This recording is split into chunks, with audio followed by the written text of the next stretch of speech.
Welcome to Frankly Cigars. I'm Joshua Harris. This is my friend Mick Reed. We're here to commemorate his journey through cigars. And Mick, are you the member of a fraternity organization? Yes, I am the only fraternity. Oh, okay. Kappa Alpha Psi fraternity. And your favorite part of that is deference? Is it my favorite part is deference? Is that your favorite part? Now that I've been in 33, 34 years, yeah. But it was not at the beginning. No. There were a lot of cigars bought, a lot of whiskeys bought during my tenure as I came up, yes. And speaking of as you came up, what was your first cigar and when did you smoke it? My first cigar wasn't in 92, because in 92 I was all about, oh, my body is free, I'm not going to do anything. It wasn't until I got my job, started my career in pharmaceutical science, and we had a golf tournament. Yeah. A charitable golf tournament to donate. So during that golf tournament, we're out there, and I had my foursome. Everybody's pulling out these cigars, smoking. I'm like, wow, that's cool. Yeah. And they're smoking, and we're playing golf. And guys like, you don't smoke cigars? I said, not really. So everybody gave me a cigar. I said, hey, man, you got to smoke while you play golf. You got to smoke. So everybody gave me a cigar. So that was my first time really smoking a cigar. I had one on the front 9. Then we had lunch. Right. Then the back 9, I had my second one. And then we played another 9. Wow. So 27. Those were my cigars. My first time I smoked cigars was 3. You remember what the cigar was, or? LFD. Wow. That's a little heavy in the paint. Right. I'm coming out the gate, right? LFD, a Placentia. Okay. And I don't remember the third one. Okay. You have a favorite drink to pair with your cigar? Bourbon. When I first started, it was more of a Scotch. Mm-hmm. I like a PD, a Macallan maybe, but more of a PD or Ardbeg. That was my original drink with my cigars. But as I've gotten into cigars more, I'm more of a bourbon, small batch, single barrel, neat. Okay. You do a high proof, or it doesn't care? The proof doesn't matter to you? Proof doesn't matter. Okay. But I prefer a little high proof, but it doesn't matter. Okay. That's not that particular. What was your best advice to a new cigar smoker? If somebody was just starting out and they came to you and they said, it might be on a golf course, or it might be, in a shop, and they say, oh, Mick, you've been smoking for a while, what should I smoke?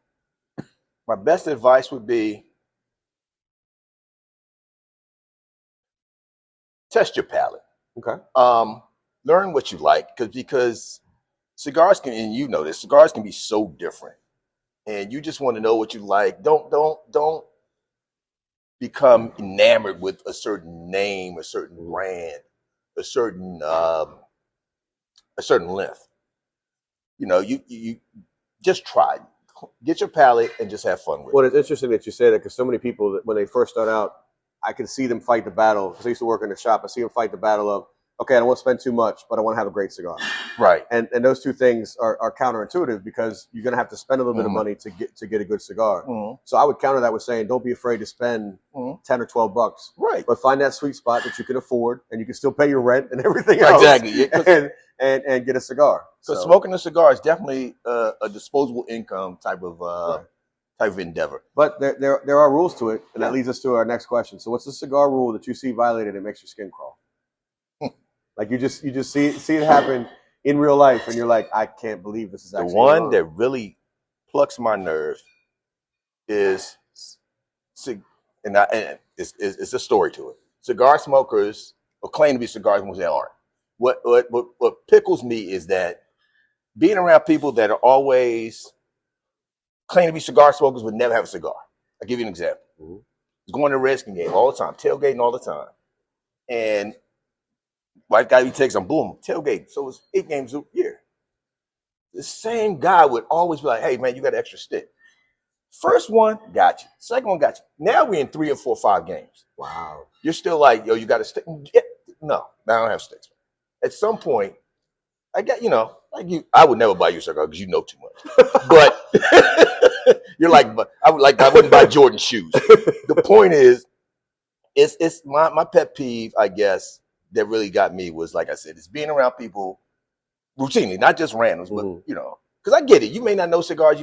I get it. Sometimes I forget my stuff, and I'm like, hey man, you got an extra stick?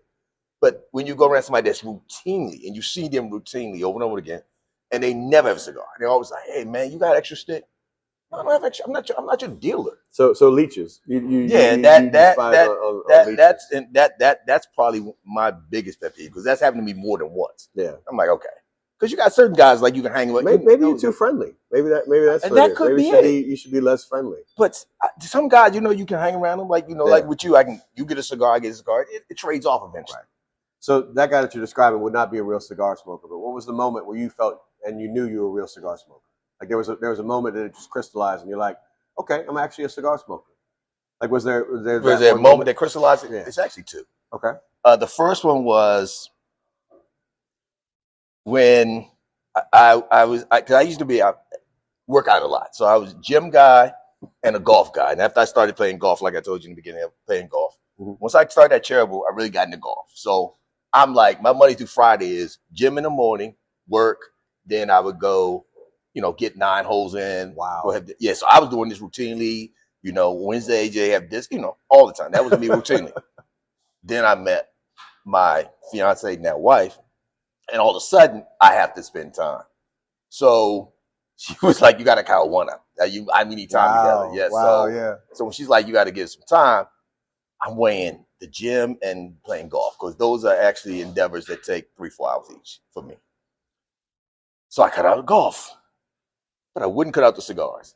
The cigars that I got and I enjoyed while I played golf, I was like, okay, I'm going to cut out the golf. Okay. I'm going to smoke cigars.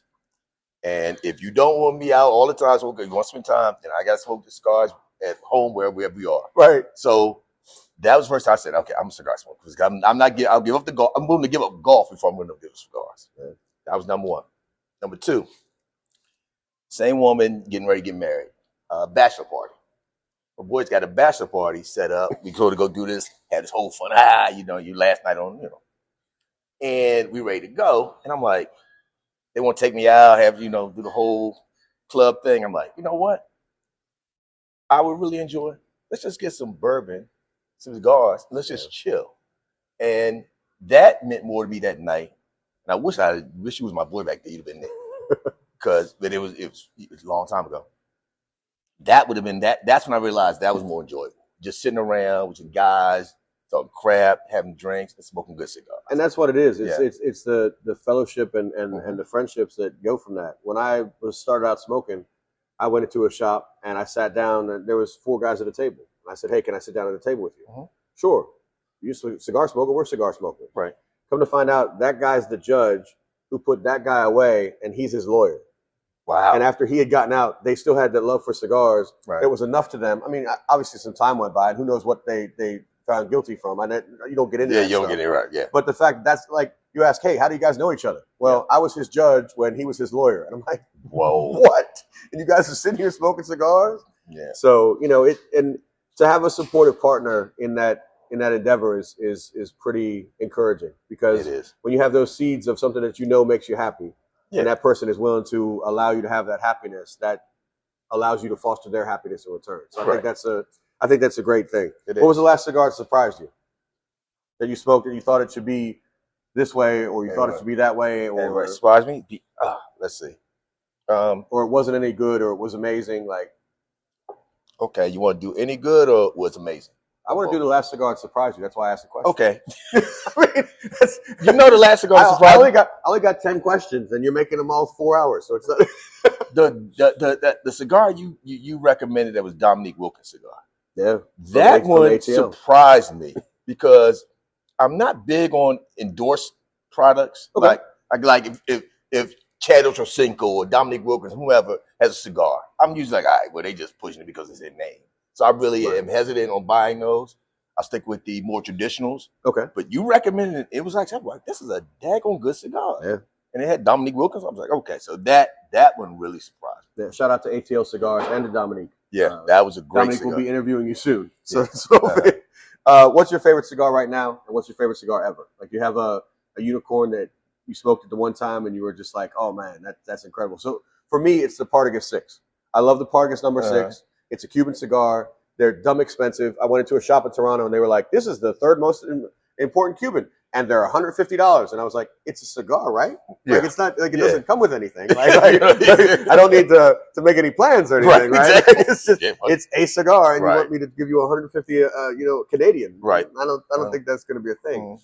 But is there a cigar that's your favorite right now? It's in the rotation, or a cigar that's your favorite ever? I'd have to say the Davidoff Late Hour. Yeah, that to me is such a good cigar. Such a good cigar, and I actually messed up one. I got so mad. What do you mean you messed it up? Oh my gosh, Josh! I was hanging with my fraternity brothers, and I mean, a good craftsman. Hanging with my fraternity brothers, and I made a wager that a football wager, and it wasn't a football wager. It was a wager on some fraternity stuff. So I made a wager. He lost. Shout out to Teddy. He lost. So he had to buy late hours. Wow. So he buys late hours. But we get so hanging out that we couldn't even enjoy him. Mm. And that really burned me because that's my favorite cigar. So I had to go back and get another. So, but yeah, Davidoff Late Hours is probably my favorite one going right now. Okay. Love that cigar. Okay. Is there an accessory you can't live without? Because for me, it's my bulletproof cutter. And I say that because there are times where a lot of this is consumed, and that bulletproof cutter has that little stop to it. So I can just put it on the cigar, cut it. And as long as I can get it lit, we can continue down the road where we're going. I got you, bulletproof cutter, right. It's a cutter. It's not a bulletproof, but it's actually something that you influenced. Because I remember I had a guillotine before, and you said, "No, stop that. You're messing your cigar." So I went and actually spent a little money. I'm not really like this. This is a bad portrayal of how I actually am. These friends of mine that I've chosen to interview. So I went and spent, got me a nice $110 cut, a nice one, self-sharpening. And that's my one I love. It's because it's a perfect cut, and you showed me the cut, so now I can get a perfect cut anytime I do. So have you ever met anybody in the cigar industry that you were epically impressed by? Really? Yeah. It's like I've never met anybody that can break down and understand a cigar the way you do. And I've talked to people, don't get me wrong, but the way you can describe what kind of cigar, what size you should buy, where was it grown, the wrapper, the filler, how to pair it. That's why I say I will never buy you a cigar, because it's like I said, it's like giving Jordan a basketball. It's no point. I'd rather just give you the money and say, pick what you want. Because here's, not to cut you off, but here's the genesis of that. I realized at a very early age in my career that it was disposable income. That people like yourself, no matter what you do for a living, no matter how much money you have in the bank or anything else, you could spend the money you're spending on cigars on anything. Right. And you've honored me by showing up at the shop that I work at, or asking me on the phone what you should do with A, B, or C, and what you should get. So I need to have that information to honor that respect that you've shown me. So it's a two-way street. It is. So I appreciate you honoring me by asking me. And I hope that people realize that this is not a setup. Like, I legitimately am asking like the question, like, is there anybody else in the industry? Like, you met a brand owner, or you met anybody who was like at an event or in Tampa or anything? Like, is there anybody? No, it's the Placentia guy. No, who's that? Who's the other guy? It's another guy. I can't remember his name. I apologize. The Placentia guy was really cool. But, to your home, you're the one that I would generally go to. Well, I appreciate that. That's how that is. And the last question is there anything you want to ask me? Has anybody, you knowing so much, is there anything you wish you had done differently coming up in your cigar career? And has anybody really impressed you? I get impressed all the time by people, because I get impressed by new ways of looking at stuff, by new ways about thinking about how stuff should be, how stuff should go. I mean, there are guys who I consider myself friends with in the industry who are like brand owners or reps, and hopefully those guys will be sitting in this chair and answering these questions. I don't want to do anything different, because I wouldn't be here where I'm at right now. Right. And the end result, and being able to honor guys like Frank and guys like Mason and guys who have passed on, and ladies who have passed on, who have been in this industry and professional cigar smokers and non-professional cigar smokers. That's why I'm doing this. Right. I'm doing this as a visual record of the love that people have for this industry and their journey through the industry. Right. So no, I wouldn't do anything different. Mm-hmm. I would maybe not spend so much money on certain cigars that I ended up not liking in the long run. I've done that. But no, I don't think I would do anything different. I really do appreciate the question. Because there's not a lot of questions that give me pause. Right. And like I usually have the answer pretty much spot on for everything. And so Right. that one, yeah, Right. that was a good one, Mick. I appreciate you. Hey, I got stuff. I got stuff. This has been Joshua Harris with Mick Reed. This has been Frankly Cigars.